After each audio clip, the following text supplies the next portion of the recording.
I met Tyson Lawrence in Jeremy's and Scott's podcast cohort class on Zoom, and he had come into town, wanted to meet him in real life, so we had lunch and we were walking around after lunch.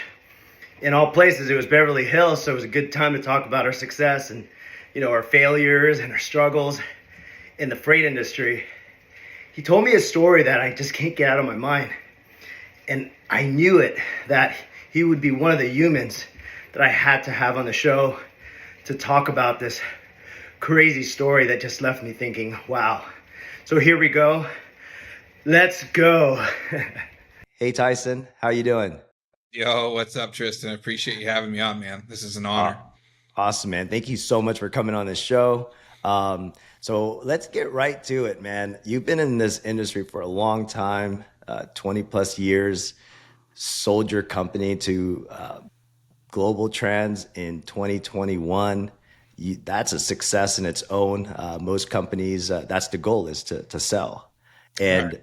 For you to still be here in the industry, I'm just, it's inspiring. It's inspiring. You didn't just go right into the sunset with all that money. So my first question to you is, man, now that we all see the success that you've had on LinkedIn, and I get to know you personally, walking with you and hanging out with you, I see the success.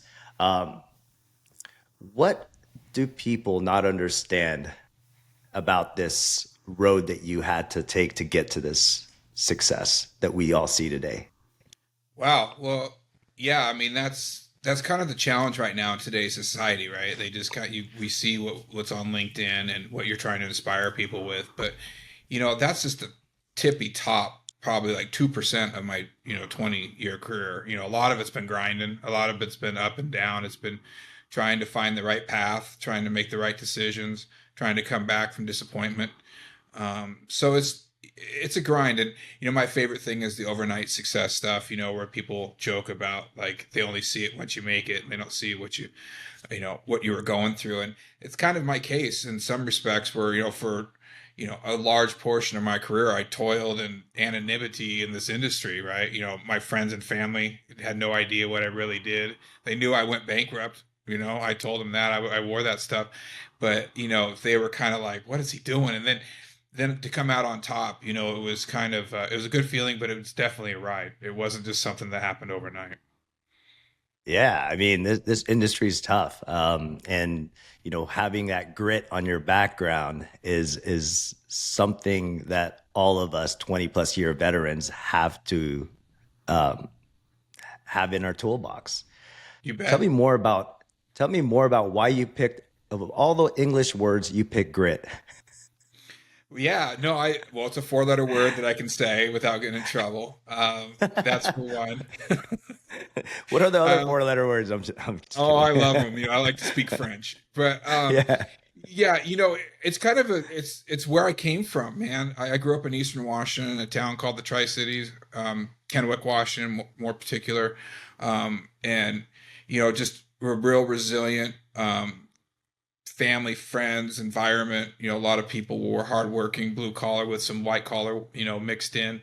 So I was, I had friends that, whose parents worked in the labor, and I had friends whose parents were business owners and lawyers and doctors and worked in the white collar world, and we all ran together. And I think the commonality that we all had was that we were just resilient, man. We just were, always picking up, always trying to move forward, always trying to get better. And the word grit, in fact, where I come from, we call each other East Kennewick Uglies, EKU. And it was actually a pejorative term that was given to us by the Richies across the way, right? There was those East Kennewick Uglies over there.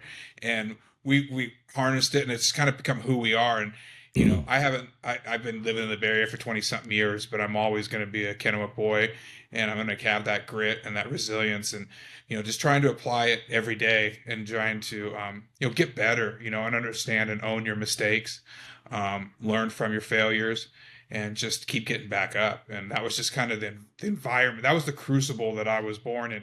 And I didn't realize that it was like so special until I kind of got away and I got operating with other people in the real world. And I realized how my mental toughness was something that kind of stood out. that made me different. So I just love the Heck work yeah. here. I mean, for 20 plus years in this business, it's man, you Yeah. have to have that mental mindset. And for all of you who don't know, the Tri Cities, that's actually a really for us that own trucks or in produce. Tri Cities is. Yep. Can you tell us the Tri Cities like just really quickly? There's, if I remember correctly, Richland, Kennewick, and it's Wenatchee, or what's Richland, Kennewick, and Pasco. Pasco? Yeah, and those Pasco, are yeah. what, so let's get into that. Is that how you got into produce? Because I know your success came from produce. That was your niche that you went after when you first started in brokerage or in your own, Yeah. the brokerage that you started. So I wanted to ask you more about, yeah, how did you get into produce and why produce? Yeah, I grew up in that area is very agricultural, rural, a lot of farmers, there are a lot of wine now, winemakers, stuff like that. One of the interesting facts about it is Richland was a secret government town that was founded by the U.S. government while they were trying to build the atom or the nuclear bomb, and they Oh, needed a wow. place. They needed a place to produce their plutonium and one of the Tri Cities has a river, the Columbia River, that runs through it. So they use that energy and that power to build a reactor, to build all the plutonium there. So a lot of people that grew up in Richland, their parents were PhD doctors. You know what I mean? Like Wow. chemists and engineers and things like that. And it was a really unique area. Grew up real fast over that time. Real reliant. I mean, they're still trying to clean it up there, so there was a lot of government contractors that work there to help kind of clean it up and do some stuff. But yeah, the plutonium from the atom bomb they dropped, or the nuclear bomb they dropped on Hiroshima, came from Richland, and so Wow.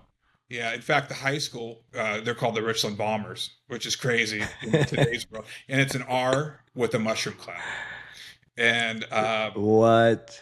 yeah, isn't that crazy? They've tried, there's been people that come in over the years that, newcomers to the area try to do it. But, a lot of Native American, heritage in the area too, agriculture, immigrants, things like that. That's the people we grew up with as well. So it was a real mixture of it.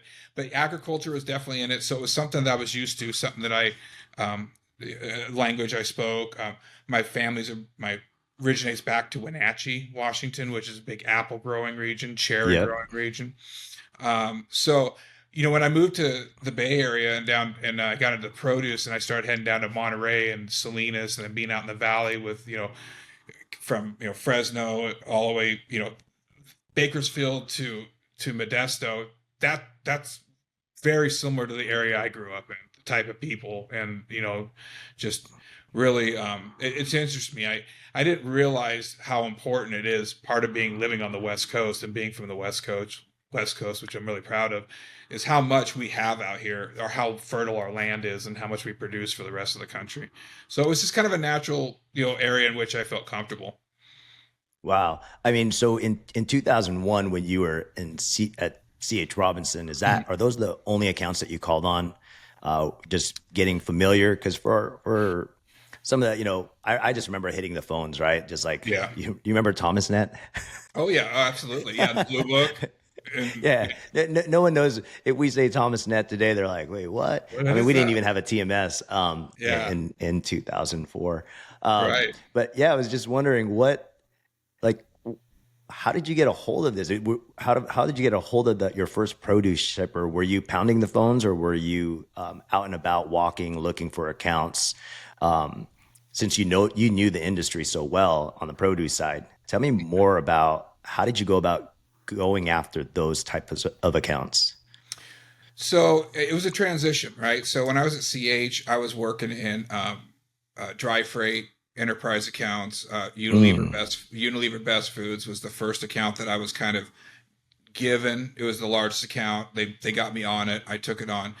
I had a mentor there at CH that was really great. He was from the Midwest. Played hockey at Minnesota. I have a background. I played college hockey, and so we connected over that. I saw him as a coach, and he saw me as somebody who was willing to be coached. And so he gave me a lot of opportunity and put me in some places that, I truly I wasn't ready for, but I had to rise to the challenge on.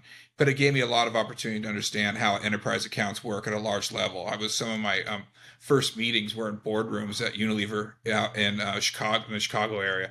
And trust Wow. me, I had like, being able to participate in those things, and these people ask me for my opinion on what was going on was very empowering, right? It kind of gave me the juice to realize that, like, hey, I can hold my own in here. I'm at a Fortune 500 company.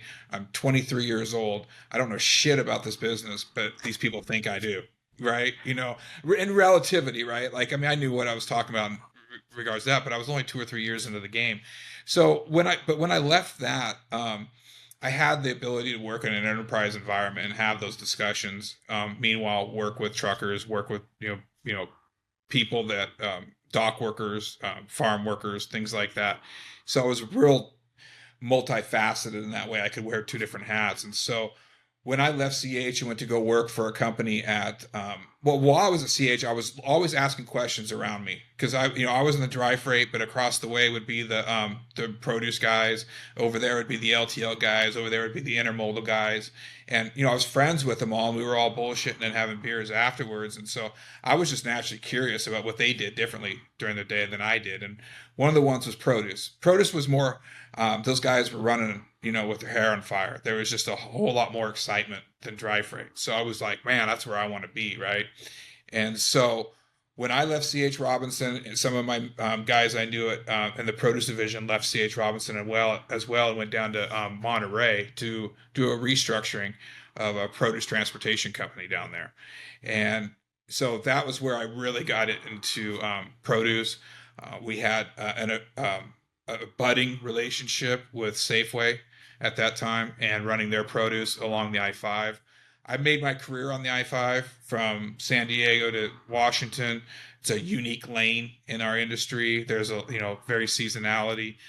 I knew all the towns, all the little agricultural towns and where they laid on the map and whatnot. So that kind of went to my advantage and kind of helped me kind of focus in on that. So when I got into my first account on the produce side, they were doing I-5 freight, right? So I was able to kind of speak that language and understand how the market worked and where the growing seasons were and things like that. So it helped those relationships. But I did get an opportunity, big time opportunity on an enterprise level in the produce game on the I-5 is where it really cut my teeth and really learned, how to deal with, sheds and, lumpers and, all the fun stuff, claims, how a refrigeration unit works, right? Like, I'm not a car guy.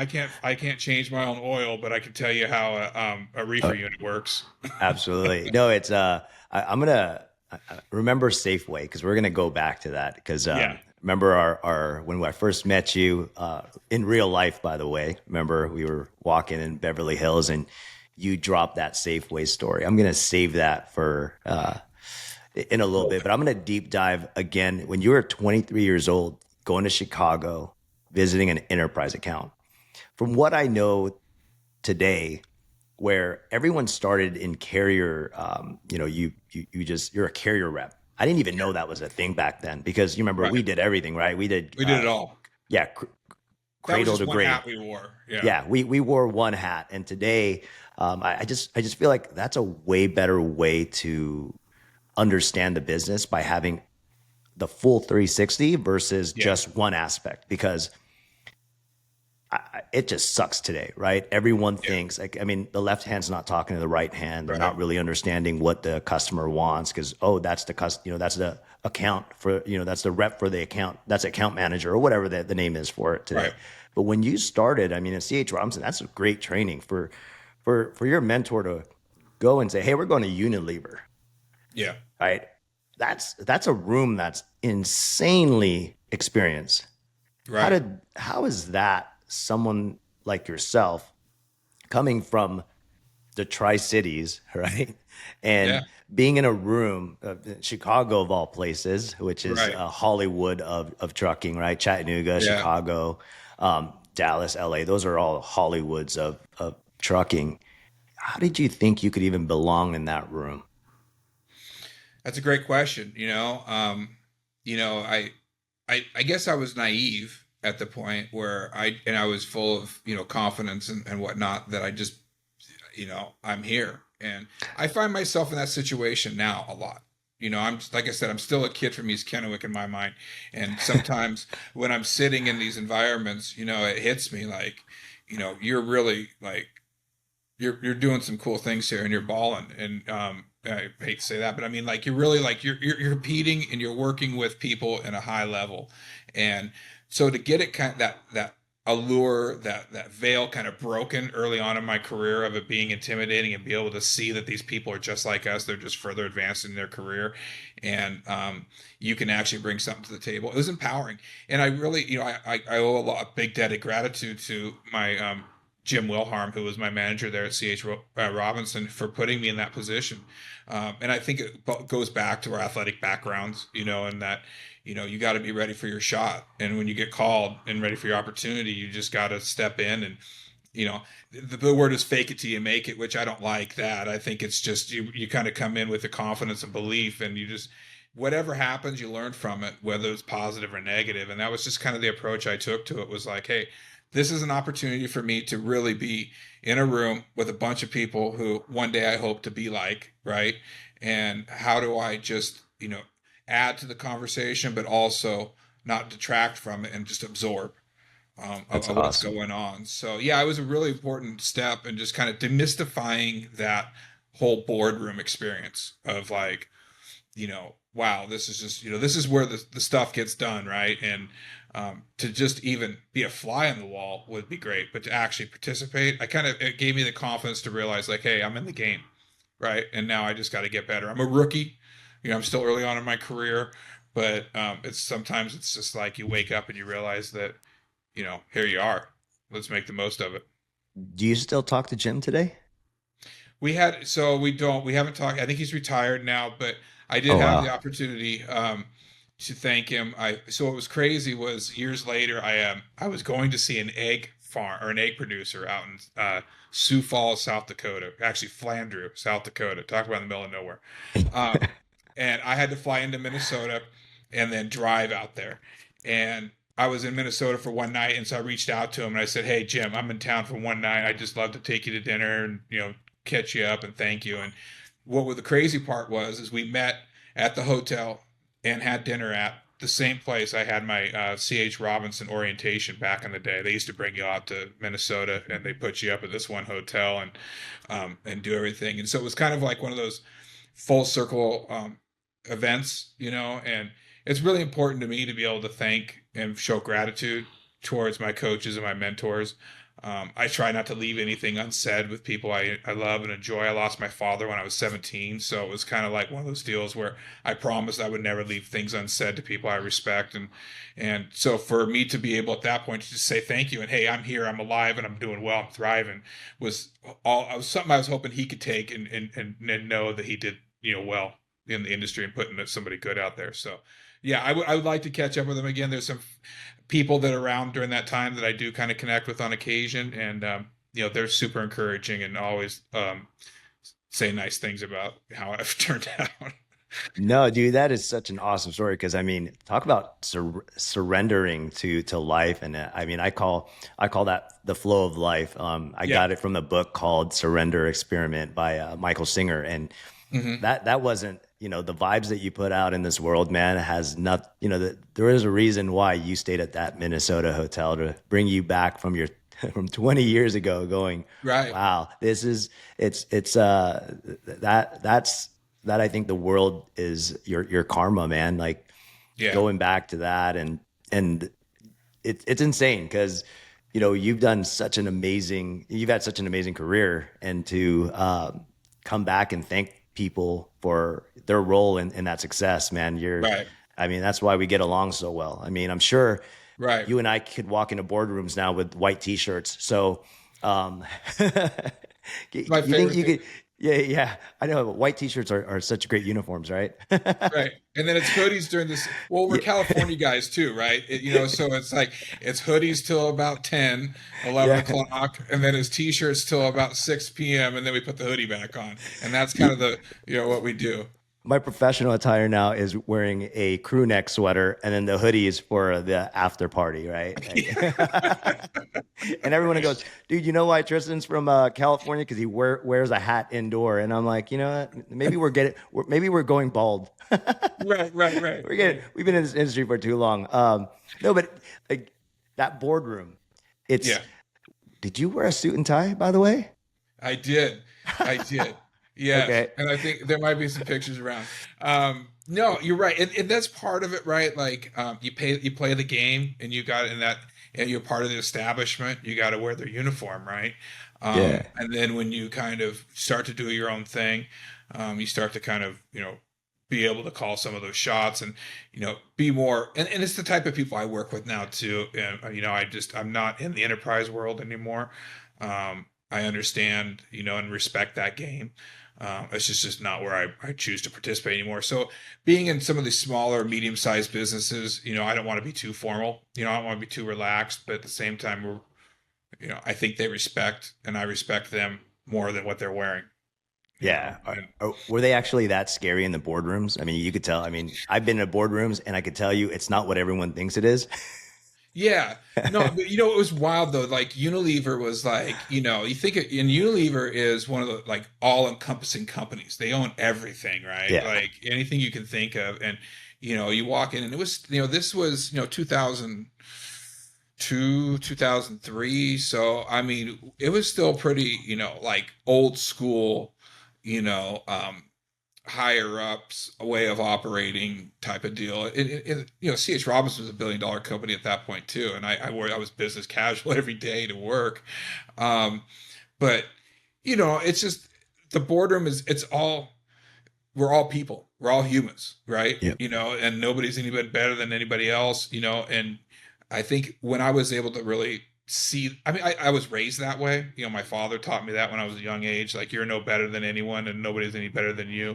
And so I just kind of always had that mentality, even with like athletes and people I see, like they're just gifted, right? And we're all gifted in our own ways, but we're human in our hearts and in our souls. So if you can kind of figure out a way to remember that and stay in that environment and not get um, you know, too worried about what other people are and what they've done at that point in their career, you can focus on just being yourself and trying to absorb and get the information at hand. And that was exactly what it was for me in those environments, in those big boardrooms, was just be like, okay, this is how the game is played at the upper level. Like, Yeah. this is the highest level you can get, really. I mean, we're talking one of the biggest companies in the country. And, it's really not it's not like, I mean, somewhat like the movies, but not like the movies where it's just so heavy pressure and music's playing in the background and everybody's so serious. There's a lot of, bullshit, and relationship building. And we just Yeah. happen to be in suits. I think that's one of my favorite parts of getting to this entrepreneurship path is once you get to that room where you belong in the first place, you start Yeah. to realize like, whoa, everyone was just like me. I do Yeah. belong here. And Yeah. they're 90% of it is BS. And then Right. 10% is business, but the 90% is more important. Right. Well, And then, all the posturing and all the yeah, keep talking and, it's yeah, wild, right? But it let's. is.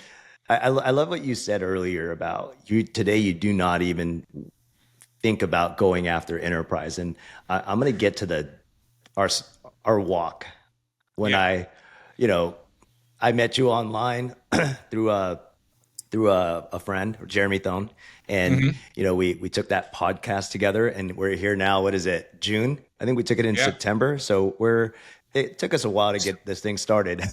Yeah. No, absolutely. Absolutely. Hey, but good but thing, take some yeah, time to get going. and then you'd reached out and you were in going to be in Beverly Hills hanging out with the Golden State Warriors. Boo, because it's all about Lakers, dude. But now I'm just I expect that. yeah, and you were actually staying in the same hotel as they were, and I had to go pick you up, right? Yep. Yep. Yep. No, that So was an interesting time to meet. yeah, that was awesome, man. I'm so glad we got to do this walk because I got to learn more about you, even though we were just talking on Zoom and online. Yeah. And let's go to the Safeway story. because Yeah. that story to me was nuts. And, you know, I thought you and I have seen a lot in this industry. We've definitely Mhm. haven't seen it all, but we've seen a lot. So Right. I just wanted to let's go to that Safeway story because this is the craziest, one of the craziest stories I've ever heard in trucking. And I mean that, where Uh, you were, and which you is were, crazy, right?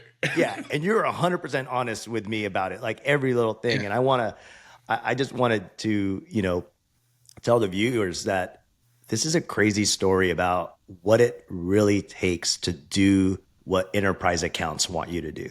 So I'm going Right. to let you lead with that story. Tell me more about Safeway, the buyout, and how that affected, because we all know what contracted rates are. We know what spot markets are. But just the human side of all of this, right? Forget the business side. Sure. But Yeah. Well, yeah. I mean, I learned so much through that thing, through that whole experience. A lot about mental health as well, you know, and being able to kind of, you know, manage a crisis and chaos. Um, you know, that's par for the course in what we do. But when it really comes down to your business and, you know, that type of stuff, it's different when you got employees and everything trying to manage that stress and pressure. But you know, ultimately, Safeway was a client. I openly talk about them now. It's been so long ago, but they were a large retail grocery account for me that I was able to start my business with. I had done work with them, and they were a Pleasanton, Northern California based company. And so some of the groundwork for that relationship had been laid back at the C.H. Robinson days, and started to kind of percolate around my time in down in Monterey at that produce place. And then when I decided to go out on my own, I was able to kind of take some of those relationships with me. And I had a lot of experience on it. I'd only really known enterprise business, right? I'd only known how to be in boardrooms, be in, you know, some of these, you know, contractual rate negotiations. Very rarely played in the spot market. Meaning I was raised in the business doing contractual freight on the I-5. And if anybody knows how that seasonality works, it's really 9 months of, you know, or probably, yeah, 10 months or 8 months of things, all kinds of stuff coming out of California, but nothing coming out of Washington. And then it kind of flips. And then you got to be able to, you know, send trucks back and do calculations on who's deadheading to pay them enough money. And then how does that work contractually? So it's a very thought out process. And I felt very comfortable doing it. I don't recommend starting a business that way. You know, it's a lot more nerve wracking. But basically, our relationship with Safeway was like, hey, I would do 10 loads a week. I'd say I'd commit to 10 trucks a week at a contractual price, and those 10 trucks could come out of any 4 or 5 different regions, really, in California. So it was different pricing on different ones. You know, we got a certain price out of the Sacramento area. We got a certain price out of the Fresno area. We got a certain price out of Salinas. We got a certain price out of LA, Port Hueneme, you know, kind of that. Santa Maria was another one. So basically, I would set up contractual rates out of all those areas into Portland and Seattle. And then I would commit to a certain amount of freight.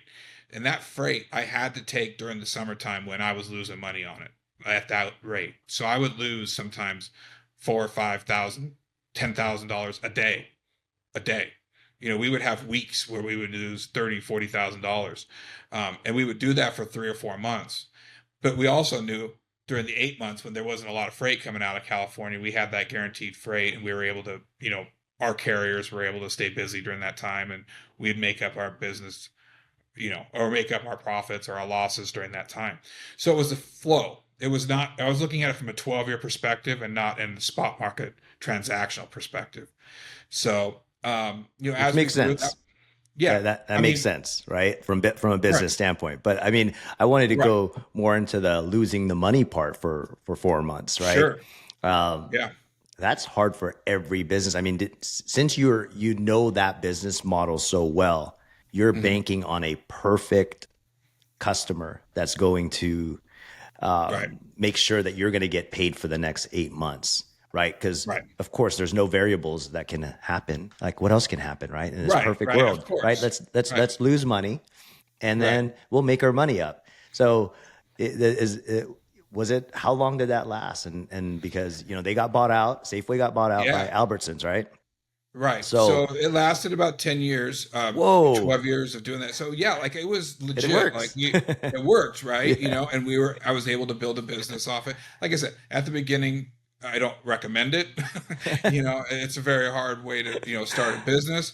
But at the same time, I was guaranteed freight. They were paying their bills, right? Which are the two biggest things when you're starting a business, a freight brokerage or a trucking company is you got to have consistent freight and they got to pay their bills.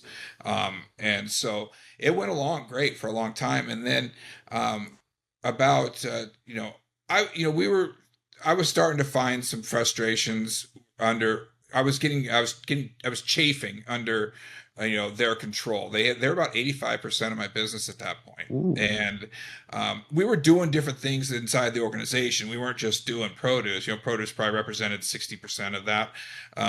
But we were doing beverages with their vendor delivery stuff and different areas that And fell this was into our all through program. Safeway. So not All only through was Safeway. it wasn't produce, so you were doing dry freight as well. So you ended up Yeah. getting, oh wow, okay. Yeah, So yeah. So we had different avenues, but I woke up, I started thinking one day and I was just like, my instincts were telling me something, and I believe heavily in listening to yourself and your instincts, and that I was in trouble. Like if something were to have happened, and a domino were to fall somewhere along that inside that tree, we could be in serious trouble. And so I started trying to diversify outside of Safeway. We started doing some eggs and, out of the Midwest and, stuff like that. We started adding different things in. But we were just living under the thumb of a big corporate, overlord, really. I mean, I hate to call them an overlord, but it was a David and Goliath situation, right? They told us what it was and we said, all right, there was just no other way. And so I kind of felt like they owned my company. I think that's where my instincts were coming from. Or my instincts were telling me was like, they own you. They own you. You own your own, on paper, you own it and it's all cute and funny and whatnot, but in reality, they own your ass. And you better do what they say and just keep going. And I did that for a long time, right?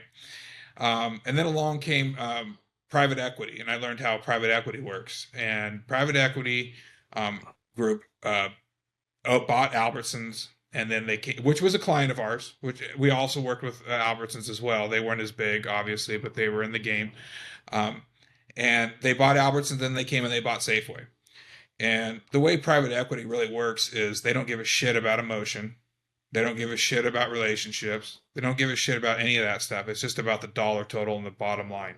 That's no. it. Shocking, right? Really? Right. And so that was to me like, oh, okay. And so I started having these problems where now, people that I'd been working with for, a long time. I mean, I knew their kids, we've done handshake deals. I've gone, some of them have gone to like weddings and, you develop a lot of relationships there, right? Now these people are having to compete for their jobs, right? Because there's somebody from Albertsons that does their job and now there's two of them. So internally, they've got their own fight, which naturally precludes them to worry about themselves first, right? And then next is whatever else. And I happen to be in the whatever else bucket. And so a lot of our relationships were not codified or put into writing, kind of handshake deals. And when those got eliminated, we had already taken our losses that summer going up north, and I was in the hole about $500,000 by the end of that summer, and I would make it back up, like I said, but I needed to have the numbers work. I needed the freight them to commit me the bare minimum a certain amount, and yeah, the revenue requirements to make up that $500,000 deficit that you're right. It all had to pencil out right down the line, and the new contracts didn't, and they didn't care that I had been doing it for 10, 12 years, whatever. And it was just like, this is our deal. You take it or you lose it. It's great. It's this or nothing. So, it's crazy. If you're taking a $500,000 loss, and the people that don't know how to calculate what a $500,000 loss is, let's just use 10% as a number, right? Yeah. So if your margins are 10%, that's really what you take. So if you're at a $500,000 deficit, you need to make up at least $5 million in revenue just to break even. So was Albertsons going to give you that $5 million in revenue? Well, they would, right? Yeah. Like typically I would sign deals that they would, right? and I'd be good and we'd move on. I'd take a deep breath. But you'd have to have 10 million to make the 500,000 just so you don't break even. Right. And that was a particularly bad summer too, which made it even worse. Yeah. You know what I mean? Like, it was a particularly bad summer. I never wavered during those times. Like, they knew that they gave me my freight, I was taking it. I was saying, "Thank you, sir. May I have another?" Because if I had another, then I could probably make it on the spot market rate because I was covering my minimums. Yeah. Because if I committed to 10 loads a week, anything over 10, I could work on the spot market with them, right? Like, so I had to do my first 10 first with them. So I never complained. I took that shit no matter how much I was losing, and I did my part. And so that was what was frustrating, was when they were kind of like, "We don't care anymore." And I know it wasn't like per se the people I worked with, right? But it was a real learning experience, and it just set off a chain of events where ultimately I had to, hold my ground, fight back, do what I could to try to not only save my business, but also kind of just, work my way out of the situation. So we got back and forth into, exchanging pleasantries through the legal community, and we finally, I saw the writing coming down the wall, or the writing on the wall, and what was coming down the pike was that the best way to proceed was to bankrupt my company, and then force them into that proceedings. So a lot of it too is to help take care of the truckers. Like, I had, a lot of relationships with my trucking companies, a lot of small to medium-sized businesses that I felt responsible for. I understand and empathize with the carrier side of the situation. And so that's what made it even harder, right? Was like trying to, I was almost fighting to at least take care of that. I don't worry about, obviously I want to take care of myself as well, but if I could really, like, at least get them paid, then I can work out my own situation. And the best way to do that was through bankruptcy. And so I was advised that way. I had lawyers involved, obviously accountants and lawyers and all kinds of different people involved during that time. But it got pretty hairy. A lot of a lot of carriers didn't understand the process and were angry, rightfully so. But it wasn't something that I was running from. I take accountability for it, and we're going to do the best that we can. It was just business, man. And that's the unfortunate side of business. But there was a lot of stories that kind of came out of that time where things were getting hairy, and carriers were wanting to get paid. And when carriers want to get paid, and truckers want to get paid, they do their thing. Yeah, and I mean, that's so, like, to understand this correctly, you had Safeway rates, you were losing money that you had committed on.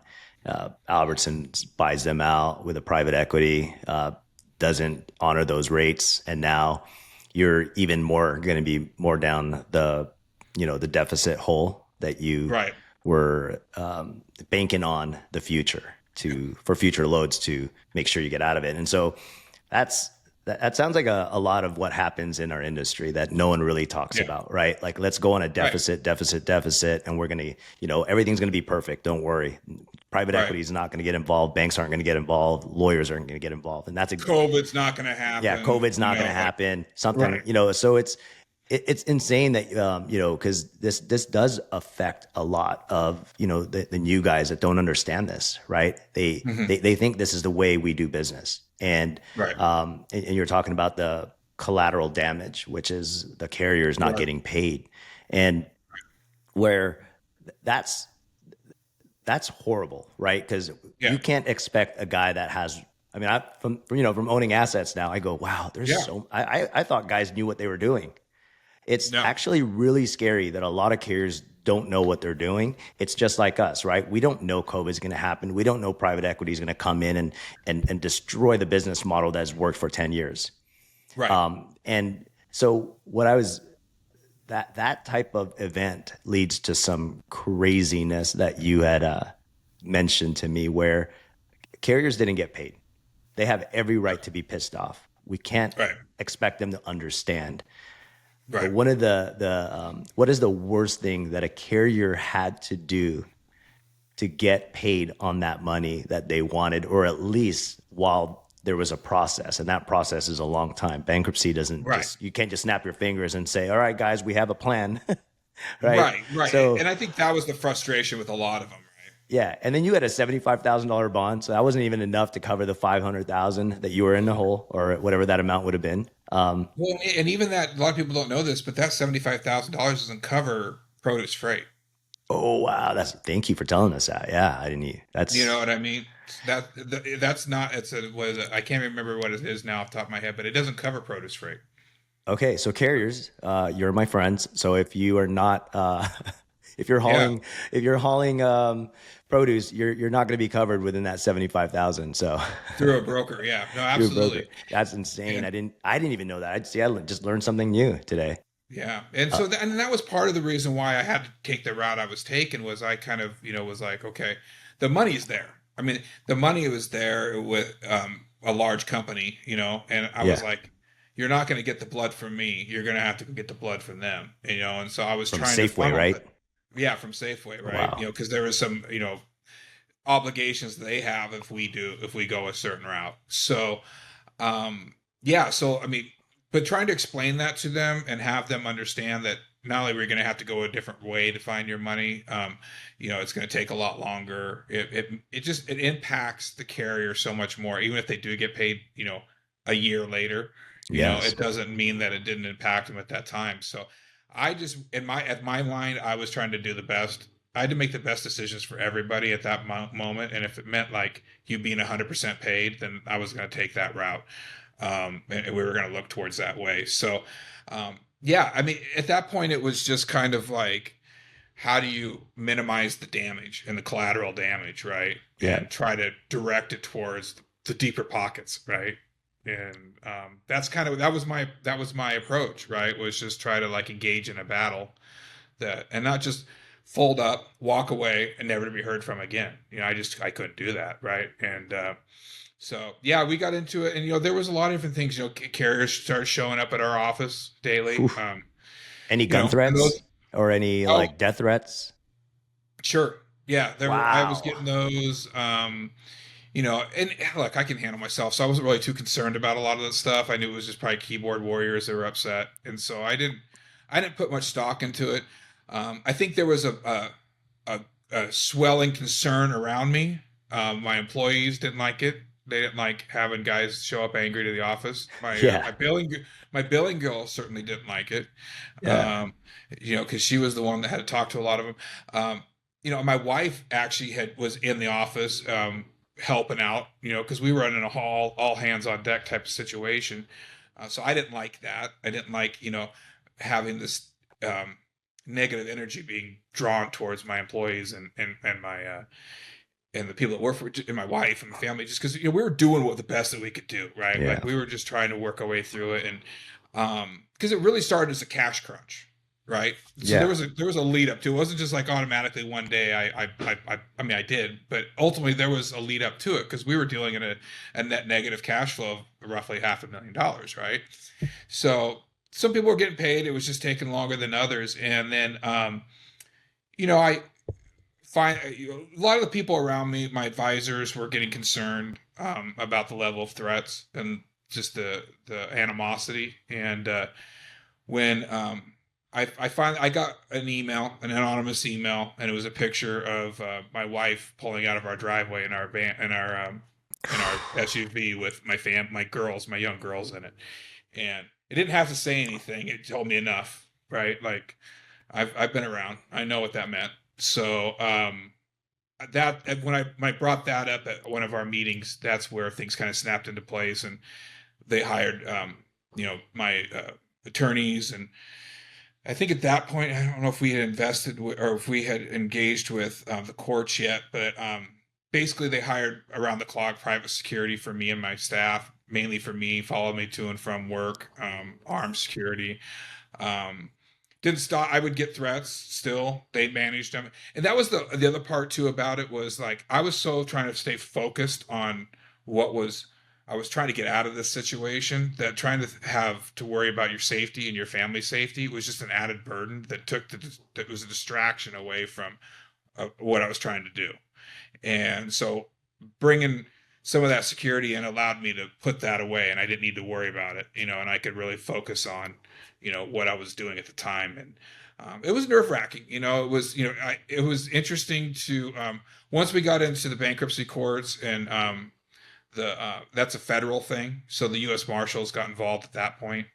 So when I would show up to court, the U.S. Marshals would be my security. I'd be escorted with my security to the front doors. The U.S. Marshals would pick me up and take me into court, and then on the way out, they'd hand me back over to my security, and they'd take me to a waiting car and get me out of there. And yeah, I had people waiting for me when I came out of court, trying to engage me in conversations and stuff like that. So it was nerve wracking. It was scary.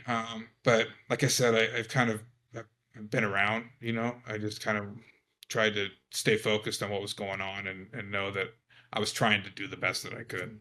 Well, man, hearing this, there's more details now than when I first met you, which is insane. And I get goosebumps thinking about that, because you mentioned mental health in the beginning of telling this story. Yeah. And describe what that feeling was when you've got these threats and you had to, meanwhile, you were trying to make things right.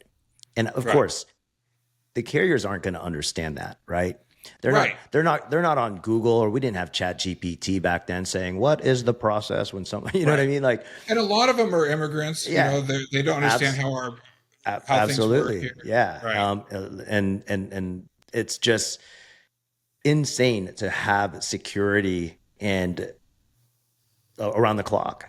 And they're not going to understand that they're going to get paid a year later, and you're trying to do everything you can to structure it so that they do get paid. The intention's there, but the time frame isn't, right? And it's 100%. Yes, how much of that can they sustain? How much time can they sustain until they go out of business themselves? And of course, it's survival for them. And describe all of the emotions, what's going through your mind. You're trying to do the best you can legally, and your family and threats that weighs heavy on you. Yeah, it was intense. So I mentioned before, I lost my father when I was 17, and I was in my early 30s when this had happened, and it was the second most difficult thing I've ever gone through in my life. And it was where I learned about what anxiety was, to be honestly, because I thought I was having a heart attack, and it turned out it was anxiety. But I vividly remember one day, because it was a day to day battle. Like every day I'd come in, from the moment our phones turned on to they turned off, and even longer, it was just a day to day battle. And it wore on me, right? Like, just couldn't, try to, every day just didn't seem like I was getting further, helping anything. I feel like I was kind of staving things off, but every day I'd step back some days. And so I started working through, ways to just stay sane, right? And to be able to get up the next day. And I vividly remember one day I was in my office, and I just I had this great office too, by the way. I love to talk about this because it was my favorite. We had built this office. We had it actually built for us, and that's a whole nother story. And but I don't know if you've ever seen the movie Casino, but the main character, he runs a casino, and he has this office, but behind him is a big window, and it looks down to the casino and all the action that's happening down there. So I wanted that in a freight brokerage with that's gangster right there. That's gangster. So I had this window, in my office that looked down to my floor, to my bullpen, where everybody was getting their work done, and all the action was happening. And I remember looking down there, and the weight of everything overwhelmed me.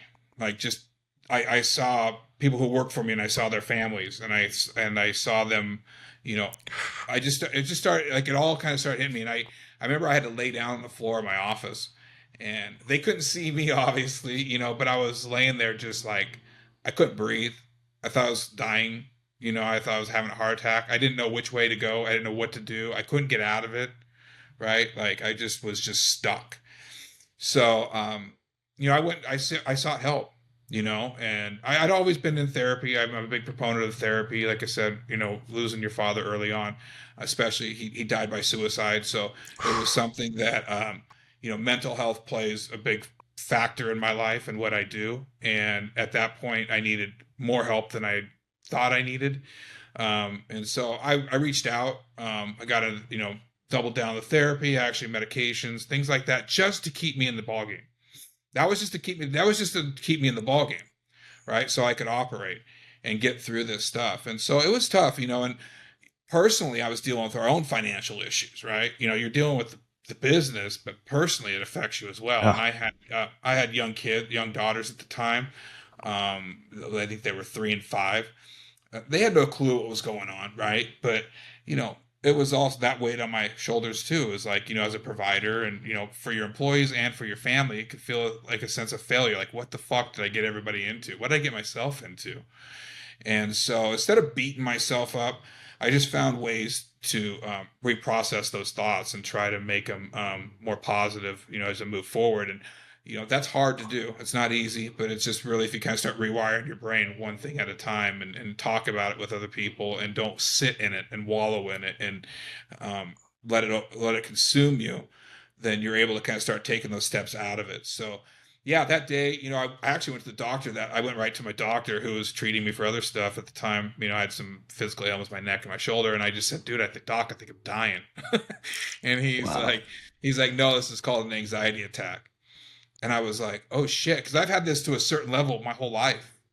I think we all have, like a certain level of anxiety, but this was a crushing one, like I couldn't breathe type one. And he's like, "No, you've just finally crossed the threshold into really having a full blown anxiety attack." He hit me with a few, I think Valium or what, Xanax or whatever, and I went back to work, but I could work. Like, I went back into the fray, but I could think clearly. I was able to operate. I wasn't feeling that crushing debt, or that crushing feeling. So mental health is just, it's scary. It's, especially in entrepreneurship, there's a lot of feelings of failure and stuff like that around it. And if you don't harness them correctly and try to, work through that, that can take you down as well. So that was a major impact, through that time. Wow. Um, Thank you for sharing that, man. Like that is a, you know, you mentioned it twice that your dad has passed away when you were 17, and Yeah. now you use the S word, right? Yeah. Suicide. That's some Yeah. serious shit, right? Did Yeah. it even Yeah. Especially at that age. did you even think about suicide at all when all of this were going down? I won't lie. Yes, Wow. absolutely. Oof. There were dark moments. I'm sitting here talking to you about this right now. We're a few days away from the 29th anniversary of my dad's death, and I've had a lot of reflection and thoughts along the process of that, and I'm in a good space now. I'm in midlife, where my dad made it to 51. My goal is to make it to 51 and beyond. But I think a lot of it has to do with how you handle mental health, and take care of yourself and mentally. I think it's so easy for us to focus on the physical thing, right? Because we see in the mirror every day, and people, and there's a connection between mind and body. I won't deny that, but I also think that there's definitely a thing that you got to do to get the narrative right in your head. And my old man, he was the least person you would think of he would do that. But when you look back and you see his life, and you're like, okay, at the age of 22, he was fighting in Vietnam and urban conflict, to which they didn't know what they were doing back then, and then coming home, having to then be a normal human being. Grew up without his father, and then got a degree, through playing sports and things like that, and was able to then be a leader and somebody that people looked up to in my community. But also, was dealing with a lot of this stuff. And then, he had loss in his life. His mom died, a few years earlier. My father-in-law, or his father-in-law, my grandpa, died a year after that, and then he died, about 2 years after that. And he had a failed business in his background too. So what I'm saying here is all this stuff accumulates in your life, right? And when if you don't, address it, then it leads to irrational decisions. And so it's just something that even though I idolized my father growing up, I didn't want to be like him in that respect. And so I'm at a point in my life now where I'm good. I manage my mental health, and I'm always looking at it. But there were times during that where it's like, maybe it's just, this is it. and I didn't, to be honest with you, I didn't see myself past mid-age. So now I'm getting to these areas in which now, I visualize like things that I didn't visualize before. And, but the thing was, I had kids at that point, and, when I was going through it at the hardest times and the darkest times. And I just reminded myself that, no matter what, I just got to be here. And so that got me up for the next day, and it was it got to be a little bit like golf. I don't know if anybody plays golf, or you play golf or whatever, but it could wreak havoc on your mental health. It's one of the most frustrating sports around, but you get a good shot on a hole, or you finish with a birdie on the round, and you want to come back for more. And that was just kind of the environment I was in. I would get a nibble of a positive dopamine, and I would chase that feeling, and it just started to push away some of these other things. But yeah, I'm a big proponent of mental health, especially amongst our veterans. And I think we live in a generation. Our generation had our own Vietnam. It was Iraq. And we see a lot of friends that are struggling right now at middle age, if they're there because of some of the stuff that they had to endure when they were younger. Wow, man. I thought we were going to talk about trucks and stuff, but shoot, man, like you went super deep. I thank you so much for that. I just, it's so funny that you said golf and brokering. And in being in trucking, it's literally like that, right? It's a roller coaster. Our life is a roller coaster. Yeah. And it's insane. Where we just keep going back for more.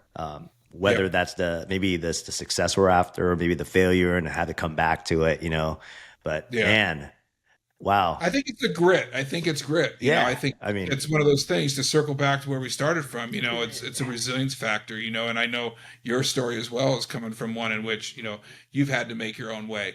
And the only way to get to where we're at is to get back up, right? Is to get kicked in the balls and get back up. And, and that's just ultimately what our jobs are, right? So, I felt almost uniquely qualified to do this because it was, something that I've been able to, I did before I developed coping mechanisms, like my therapist has called it. My therapist is telling me right now I'm going through a midlife awareness, not a midlife crisis. I'm just very aware of, where I'm at, and the feelings and the understanding of men in general at this point in our lives, right? There's just a lot of crushing, responsibility and, sometimes disappointment, and it's easy to just fall in that trap. But yeah, no, I'm super open about it. I've had those thoughts. I think I'd be lying if I didn't say it. But the important part is just trying to push through those thoughts, get past the next day, and just try to find a positivity and gratitude in your life. And that's just where I'm at right now. Is I'm just grateful for the experiences that I've had, for the people in my life, and stuff like that. So it's time to pay it forward, to pay it back, any way you want to put it. But it's a topic that I can get going on. Yeah, no, I know. I'm glad you even mentioned, having those, I mean, I call them tools, right? You have to have the tools to be able to to pick up when that shit's broken, let's pick up this tool. When that one's broken, let's pick up that tool. I want to switch to a lighter subject. No problem. You're lying there. And we all know now that you're still in the business, everything's good. It has a happy ending. But like, was that moment where you said, you know what, I'm going to do things differently? Because you have 3 companies, right? You sold one, you came back from this horrible series of events, coming back, the comeback king here, just like your comeback player jersey behind you. I saw that. So I know you're big on the comebacks. And so I just wanted to know, like, what, and you said the word giving back. Because you're one for one. You had one bankrupt company, you had one successful exit in 2021, and now you're at it again.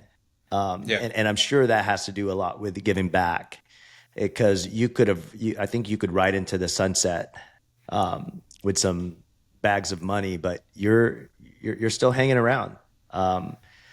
What what is it that you want to give back, and why is it a 1-for-1? It could be selfish. It could be also helping the industry be a better tomorrow. Whatever it is, can you tell us more about why you're coming back for more pain? Yeah, that's a great question. You've got some good ones here, and that's probably the best one so far. I'm a bit of a masochist. No, you know, as we talk about, there's these moments that when you're faced with extreme adversity, that you find moments of clarity. And that sounds crazy, but if you really sit in yourself and you listen to yourself, I remember, when I found out about my dad, I was in Mexico. I went to the beach and I stared out at the beach for hours trying to reconcile what my life was going to be like, right? But I had this clarity, of like what it wasn't going to be. And you have to make some of those decisions. And the same thing happened when I went through bankruptcy, and I was sitting in my office and I was questioning myself, like, who are you? What kind of leader are you?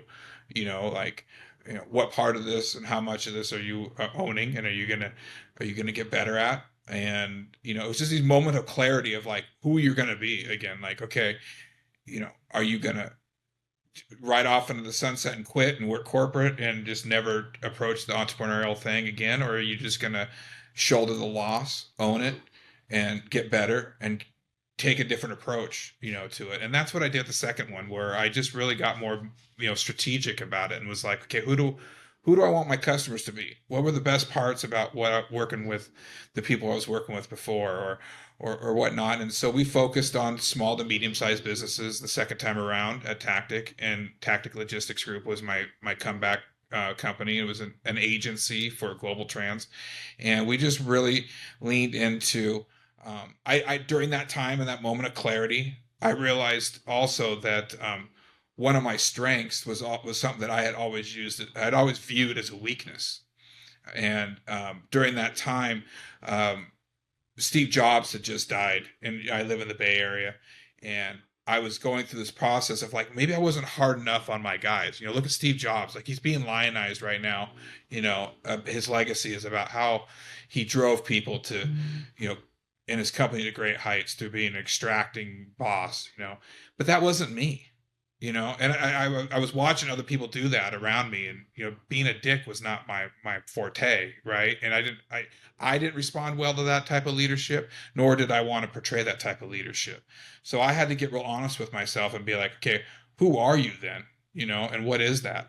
And I'm a very empathetic person, right? Like, obviously from my story, I empathize with people. I empathize with the underdog. I try to put myself in other people's shoes, and that was viewed as a weakness, or at least for me. It was a kindness thing that was viewed as a weakness. And I think for a long time, especially when we were growing up and in the 80s and the 90s, you had to put on this tough macho man, I got everything under control, you do what I say type of thing, right? So I viewed my empathy as a weakness. And so once I really harnessed that, and I said, you know what, I'm not going to buy that. I think my empathy is my superpower, and it's my strength, and it's what's got me to this point. And so I'm going to lean into that. I'm going to be who I am. I'm not going to be Steve Jobs. I'm not going to be these other guys that everybody seems to think are the best. I'm just going to focus on who I am and what I'm going to do. So in that moment of clarity, I became more empathetic about the type of customers we wanted to work with and what they were trying to deal with, and try to be more of a consultative and a coach, as they grew their businesses. And so that was great. And we had a lot of, success there, right? And we built it up to over $25 million in 6 years, with some great clients and whatnot. And part of that was firing people that didn't fit, that were taking advantage of our empathy, or seeing our kindness as a weakness. And that's the biggest mistake you can make with me. If it's just, I pity the fool that tries to do that. And it happens. You get checked on occasion. People try to, do that stuff. But if you're insecure in who you are, and that being, empathetic and understanding of where people are coming from, you're easy to kind of sniff that stuff out. And that's ultimately what we built Tactic around. It's just being empathetic to our customers. I was empathetic to my employees, empathetic to all this stuff. And I just really leaned into it. And I think that's where we found our success. And I was able to sell that business obviously in 2021. And then, it became another mind fuck, right? Like I tell people, like, if you sell your business, get a therapist, get a good accountant, get a good, you know, lawyer and financial person, and get a good therapist, because now you're like, okay, which went in, like I've never been one to believe my own hype, right? And, I just kind of I went through a self-imposter or imposter syndrome, situation where I was like, okay, which one am I? Was I the failure or am I the success, right? Like I've got this Wow. dueling personality that I kind of, was going through my head while I was taking a break, resting. I mean, it had taken a big toll financially and mentally. We exited bankruptcy right around the time I sold my business, so I had a clear deck. I'd learned how to work with only cash before. I'd always been trying to find other people's cash. Um, I learned a lot of stuff during that time that now I'm like, okay, how do I, you know, when I start recovering from this, how do I use this, or what do I do with this stuff? And part of it was just to be checked out, right? Like I didn't think I was going to come back. I thought I was done. I'd proven myself. I should be okay with it. But a lot of those entrepreneurial feelings and the stuff that are just deep inside started coming back and started tingling. And, I got an opportunity. I created Diablo Freight Ventures. Diablo Freight Ventures is basically just a culmination of my career and a place to put all the things that I like to do in the industry, from coaching and consulting to investing. We're invested in about 4 different freight businesses, and a wooden baseball bat company, just as an outlier. And then I have a Unishippers franchise. I own a Unishippers franchise, and that's basically my third freight brokerage, right? And um, proving to myself, which one am I? Am I the failure or am I the winner? And so we're working on that right now, and I feel like I'm learning more that I'm the latter, that I'm the winner, and the loser was what allowed me to become a winner. And I just got to keep pushing that forward, and then letting people know, just trying to put people. My favorite thing to do is put people on in the industry. This is a great industry, and nobody got here because they wanted to be. I mean, maybe a few people, right? But most of us found this by way of somebody else.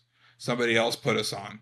And so now I'm at this time in my life, where in my career, where I try to put people on, give them opportunities, help them make the most of their opportunities in the industry, and just not make the same mistakes I did. And make sure you're building a strong, resilient business, and mentally you're there to support it. Wow. Wow. I mean, that's amazing, man. Because you went you've seen it all. I mean, you hit all the ranges, right? Really, really. I mean, that's failure at its best, right? Right. And then Yep. exiting a company, that is Yeah. true winning, and you still had the same feelings. You still felt empty, and It was just a question of like, who yeah, are you? yes, You and know, and and that's it's like, which one insane. of those dichotomies are you? In there. I mean, you were definitely both of them, Yeah, at some point, but which one are you tomorrow? yeah, You know, and how are you going to move forward? And I just, I'm really, I've waited. Part of this has been part of the plan. Part of the plan from when I was 18, 17 years old, trying to figure out like what I wanted, like how I was going to react to my father's death, was just like, I'm going to go for it, right? And I'm going to be a good person. I'm going to try to do things the right way, and just learn from my mistakes, and just be on a journey, and be willing to be coached, be willing to listen. I leaned heavily into mentors, so I got a list of them that, I talked about Jim early on. There's Nasser Halim, who was a part of it, Scott Benner, there's some of the people I can name check that along the way that helped me get here. But now it's my turn. It's my turn to be that for somebody else, and to try to help them understand this game, and just try to avoid some of the same mistakes, or pick them up, elevate them, because there's a lot of times during that, there's a lot of self-doubt involved in this. And it's natural, it's normal, and now it's just a matter of how do you mentally get yourself to a place where you can get past it, or it doesn't drag you down. I see people getting dragged down right now. It's hitting close to home, because I got a lot of friends at mid-age, right? And I'm sure you do too. And some of them are going through a tough time. They're getting divorced. They're you know having trouble in business, or they're not happy in their careers, or their kids are gone, and they're not able to fill that void. So it's just a real tough, it's just a really interesting time in my life, but I'm at a point now where I want to try to be able to give back, because I've done the work mentally to be able to be strong enough to handle this. Yeah, most people think money's going to fix everything, and I think Right. I think for someone that's been in this career for this long, even I've gone through those same. I didn't have. Well, I went to go buy trucks to even take more pain, I guess. But I think what is more fulfilling, and I see it in you, is you use the word empathy, because like you try to bring these people back because you've seen it all, right? And Right. some don't have the opportunity, or they don't see opportunities like we see. And you giving back, because you're very, very kind with your time. I've noticed that about you, and Appreciate that.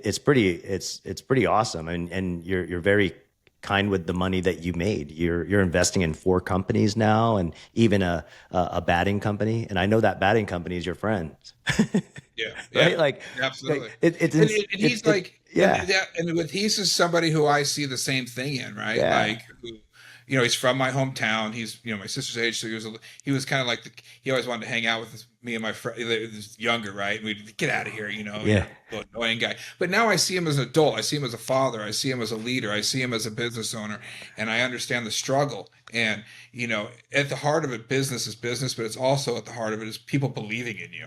yeah, And I've had people believe in me along the way, and I know that made the difference. So that's what I'm trying to, there obviously money helps, but also, you speak with your actions as well. And, by giving him, help that way, I'm showing that I believe in him. But that's ultimately what, you know, and there were times in my career where I thought, I couldn't see where I am now. Like, if you were to, have grabbed 26-year-old Tyson, who was just getting to start his first business. Maybe let's go back. Let's grab 24-year-old Tyson, who's in the midst of working for other people, busting his ass, and just not seeing where this is going to go. Right? Like, that's the people I'd like to talk to. People that are in that position, or they're in a position where they're halfway down this road and they're like, I'm stuck. I've spent 20 years working for this business, and now I'm getting replaced by AI, which I know is a little bit, that's a whole nother topic and a whole nother thing, but I think it's a reality in our business where some of these larger organizations are going to be adapting AI, and some of these um, non-sales positions, maybe some, back office positions, or, carrier, you know, setup positions are going to get eliminated. And if you're working for a big organization, that can be scary. You've spent 20 years somewhere. What's the next 20 going to look like? And so if I can help some of those people take that step and work through it mentally, I'm here for it. Right. And, that's where I see, you know, my ability to kind of give back, is just to kind of help people along that way. yeah. I mean, you want to take people with you. Let Yeah. let them know that they belong in this industry with us if they're here to make it better. And I like that.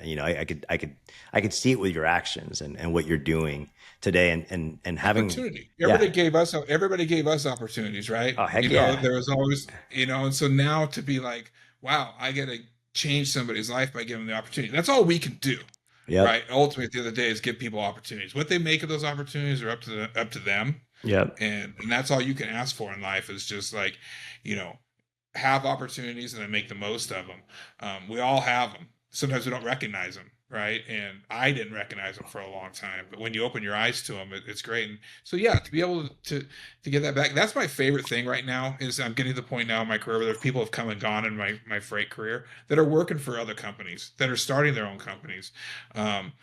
JB, I've got a guy that didn't know shit about the industry, works at JB Hunt now. I've got a guy that worked for me, didn't know shit about the company. He was working at Home Depot. He's running one of the biggest accounts over at Global Trans right now. Wow. There's a lot of different things in there that they don't have to just do it for me. They have to do it for themselves, right? And then Yeah. I'll never begrudge anybody wanting to better their situation. So So do you have yeah. non-competes where you're at? We have conditional non-competes. Whatever that means. uh, No, uh, and this could go even further back to, these non-compete, situations where, yeah, I worked under non-competes. I saw C.H. Robinson wield their power, and sideline, guys in the middle of their career, and not be fair. And my approach was to it, if you're just honest and you go front to them, you're going to get a lot better result than if you try to do something shady, get out the side door. So when I made the move, and we all have to make that move at some point, it's just how you handle it. I went, as hard as it was, I went to my mentor, Nasser Halim, and sat down with him and, just told him my reasonings. And luckily he gave me his blessing, because it made it a whole lot easier. But, I just see other people try to do it the other way, where they just don't take the bull by the horns. They're afraid, to be upfront and honest. And so I've always rewarded those people that do that, that come to me and say, hey, I want to do something different. Heck yeah. By all means, go for it. But if you start, moving my freight over to another business halfway through while you're working with me, and then you just call in sick one day and never come back, and all of a sudden I hear you've got a business over here with, some of my new clients, that's bitch move. That stuff, I don't respect that at all. And then you come across the middle on me, you're gonna get hammered. So but that's just business, And we're in a small, trucking it's been that way, and there are guys that are gonna say, hey, wait, that's trucking, yeah, right? it's just all the way you handle it. Yeah, right? man. Like, It's and the good human beings will always be here 20 plus years, right? We're always gonna get to, it's karma, right? The world will take care of them. Yeah. Oh, so, 100%. Yeah. So that's, I truly believe that. But man, dude, I could talk to you forever, man. I just love your stories, and even that. Remember when we were walking at Manifest? We had our morning walks, and I love when I text you. I think was it like at 10 o'clock at night? I go, dude, let's go walk at 6:30, and you're like, dude, I don't wake up that early anymore. And then I was like, but I'll wake up for you. And you still pushed it to 7:30. And if you ask my wife, she'll tell you that that's a win, for you. Yeah. But no, and that's how much I value our relationship, and what we do. And, to kind of give the audience notice, whenever we're in a big city, for something, we hook up together, we go for a walk in that city, and we just talk. And that's one of my favorite things to do, is to walk and talk with people, and especially you, because we connect on so many things. So I would do it at any time. That's awesome, dude. And we're gonna do it some more. We got more ahead of us. Heck and, yeah. Do you know Steve Jobs used to do that? Just walk and talk. That's like that was the best thing. And I definitely I read his biography, by Albert Isaacs or Walter Isaacson. I have it too. Yeah, I have that. And that was right around that time. I was fascinated, right? Like, what does it, leadership look like, and it comes in so many different forms, right? And it's just a matter of being authentic to who you are. And that was authentically him. Like, he was just that way. Like, he just, he was just built differently, right? But that doesn't mean that I've got to force myself into that box, and, I think everybody finds that way. But that walk and talks, right? That's where I got that from, you know. Me too. During that time too, I was going on a lot of walks. Like, I would get out of my office, like there was under so much stress that I'd walk for 3 hours straight just around my, like, Did the security guards have to charge you per mile more?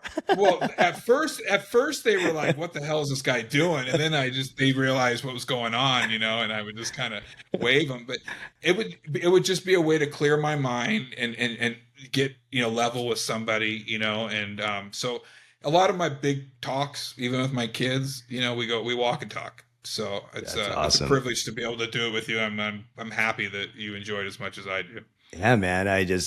Dude, I had no idea we were going to even touch some of the subjects that we touched. And thank you for being so vulnerable and just opening up to what it's really like to be on the, top of trucking, and the emotions that we go through as owners, as entrepreneurs, as leaders. We're all the same, right? Like, I truly, I feel like you and I have the same, we truly believe in that value that everyone belongs here. And if we're really trying to do really good human being stuff, we could change the way brokering is done tomorrow. And I'm sure that's why you're I back for the 1-on-1. So let's Yeah, no, absolutely. And that to be real, and I real quickly, I'll just tell you that was really the impetus that really pushed me over the edge was I was seeing a lot of garbage out there, and there are a lot of garbage brokers. And if there's anything I can do and help put out good ones, I just got can do my part, right? Like I'm not gonna, you know, make every broker great and make them all great decisions, but just try to help them, the ones that want to be good, the ones that want to be great, help them understand, the things more or less what not to do. Yeah, we Right. need some of that, right? Right. I did see a horrible side of this business by owning assets, and I couldn't imagine, Yeah. you know, Right. because we were young too, so we didn't know Yeah. what this side look like, Right. and today I call myself a born again broker, man. It's like I even have like a scripture that I wrote. It's Tristan's scripture. It says, carriers are the way, the truth, and the life. No freight cometh to the dock but through carriers. No I agree. AI, no No. platform, no, you know what I mean? It's And truly the carriers, Yeah. as soon as you can realize that as a broker and realize, and have again empathy Heck for yeah. what's happening on the other side of the phone is when you truly take that next step and get to the levels that you want to get to because you can't get there alone. You can't get there without the carriers. And you've just got to be able to, you know, wear both hats. And to be honest, that's one of the things I love about this job is because or this industry, because it just hit me who I am. Like I'm a little bit white collar and I'm a little bit blue collar, and I get to kind of play in both of those worlds. And I'm no better than any other one of them. And sometimes I find, you know, I need to go be with my people, Like for instance, my uncle is 70 years old and he's still a longshoreman out there in the port of Seattle, the port of or Wow. Port Tacoma. 70 years old and he's still out there as a longshoreman. Um, and it's just he just got married too for the first time, which is a whole nother story. But the guy Wow. he knows, right? He made it to 70 years old, and then, but it's funny. He says like, I got to give this now. I have something, right? You being a longshoreman, you do well and whatnot. But that's just what I'm saying is like, I'm not I'm not better than anybody else. Nobody's better than me. We're all in this fight. We're just trying to figure out the best way to do it. The human condition is tough, and the freight brokerage business is even tougher. Heck yeah, So man. Well, dude, thank you so much. I mean, I'm sure we're gonna catch up soon, and sure, anytime. this was wow, this was crazy. I can't believe where we went with this, and I'm literally going, wow. Thank you so much for showing up, man. That was, You bet. vulnerabilities. That's my jam. So thank Yep, you, dude. absolutely. We got to be vulnerable, man. If we're going to learn from one another, it's just being honest and authentic with where we're at. So I appreciate the opportunity. I love the questions. Some of these have never been asked before, so it's given me an opportunity to kind of give insight to some of my, you know, backstory, and because everybody always sees the shine, right? But they don't see what it takes to get the polish and make it happen. Heck yeah, dude. Well, we're gonna go now, and yeah, man. Let's just thank you guys so much for listening to Tyson and I talk about life in trucking. Thanks again.